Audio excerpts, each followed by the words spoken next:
What it do, world crew? It's your boy Jay Kristof.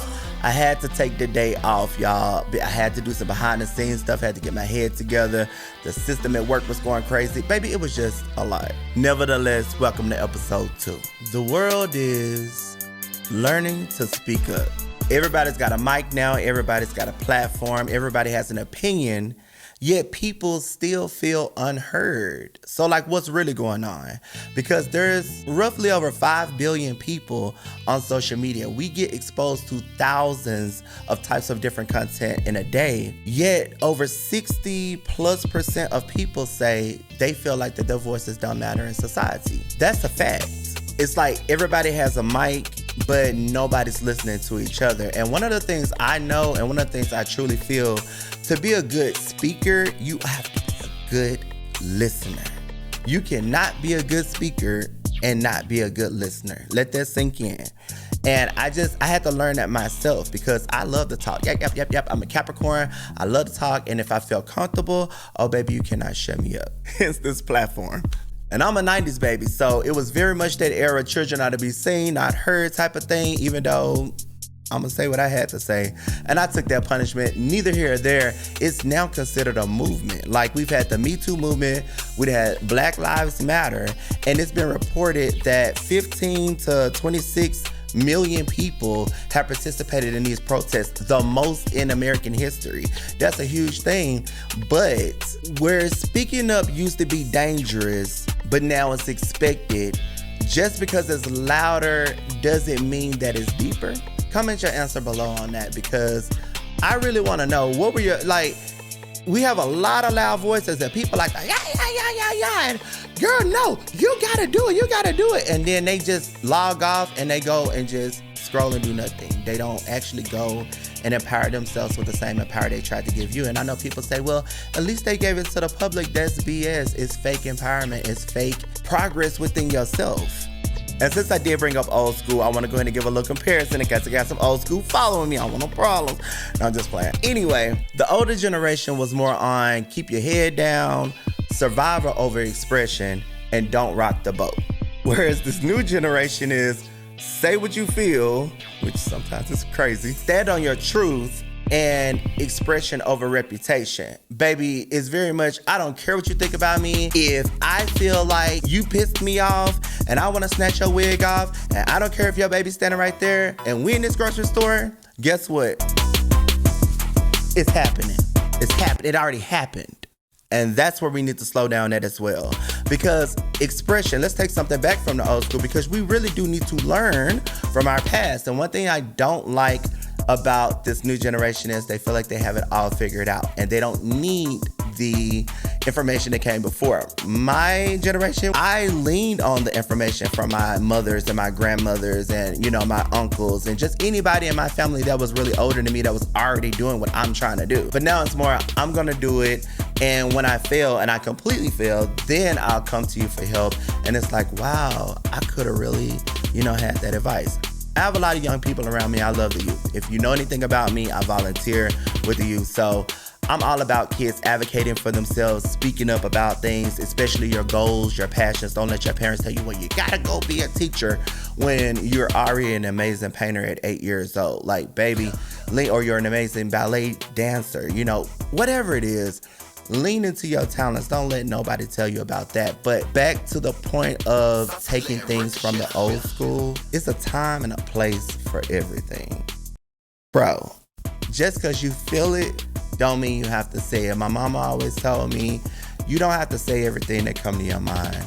God will give you a time and a place to not only say what you need to say, but say it and be heard. To say it and be heard. Shout out to my mama, baby. She just, listen.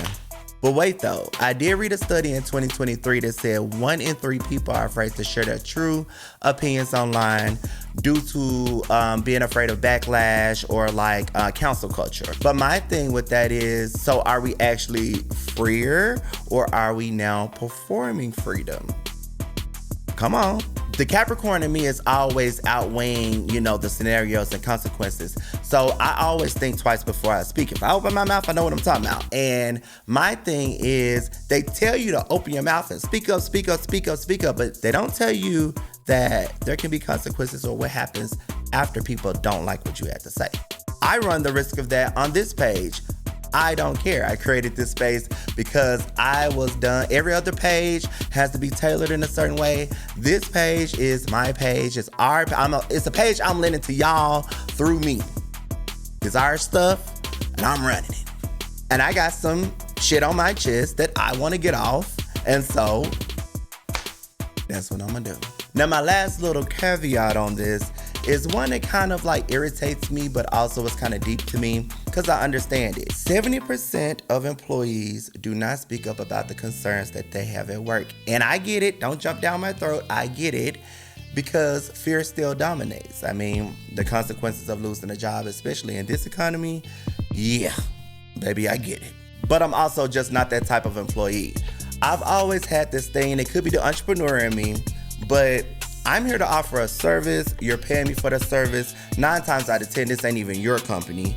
So we're all under the same employee company book, the company Bible, if you will. So my thing is, nobody's better than anybody here, babe. We're giving services. Titles mean nothing, never meant anything to me. When it comes down to speaking up about things that will make me more comfortable to work here, or things that are not running efficiently but you're expecting from me, or thinking that you're going to throw things on my plate and pile things up on my desk or pile things up in my emails and give me all these different things without discussing new compensations, that's where I'm going to have an issue. And so I'm going to speak up about that. I've always been that way since I started working. First job was a call center when I was 15 years old. And baby, I spoke up then. But instead of jumping down people's throats about it, I just try to encourage people. I just try to inspire them. I listen to what they have to say. I give them more educated, more legal ways to say it. We call them, of course, hot words. If you're having an issue and it's a legit issue, you're not trying to start no BS, because don't bring my name in no BS. Baby, yeah, I'm gonna be like, hey, say it like this, or maybe do this. Maybe you need to go talk to this person. Have you, run it down, but just staying silent and living in BS is crazy to me. Crazy work. I do want to share something personal. I've never shared this with anybody online, barely shared it in person. Really quick rundown. Moved to LA when I was 19, met a great guy. We were really in love with each other. We moved into this place. It was awesome for a while, and no fights, no nothing, just really, really happy.